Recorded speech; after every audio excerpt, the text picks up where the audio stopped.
So good day mga kapaps. So ngayon nakabili po tayo ng Racing CDI na Showa Racing Extreme Speed. So first time ko pang mag-try nito. So nabili ko to sa shop ni Boss Titan sa halagang 370. So Showa Racing CDI LF110. So try natin to.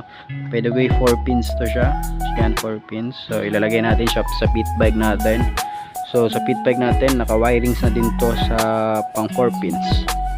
So yan, so babaklasin natin yung cover niya dyan. Tapos ito, talagyan pa natin to sa lalagyan natin siya ng cover para yung pisak, sa Bisaya pisak, hindi siya tatalsik sa makina at sa tangke niya.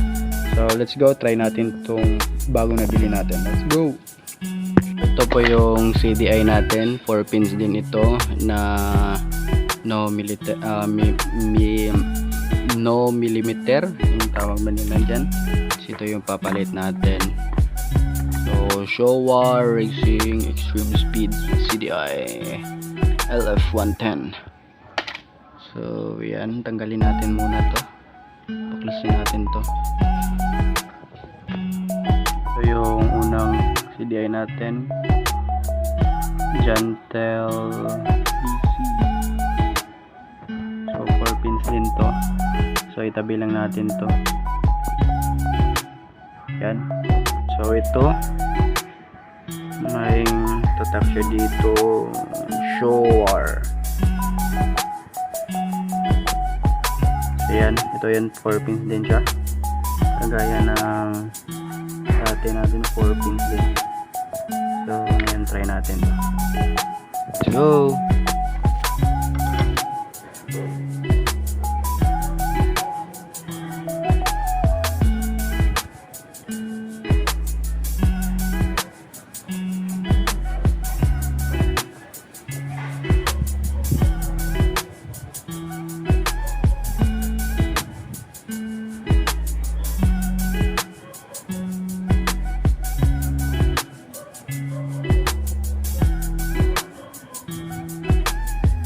So yan, nasalpak na, try nating panda rin.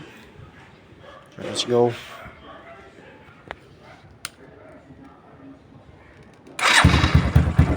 Yun, 1 click lang.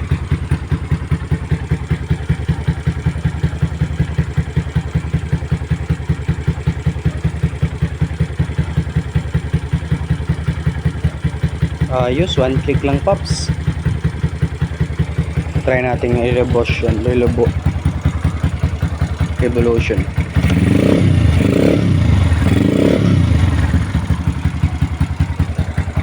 Yun, ayos.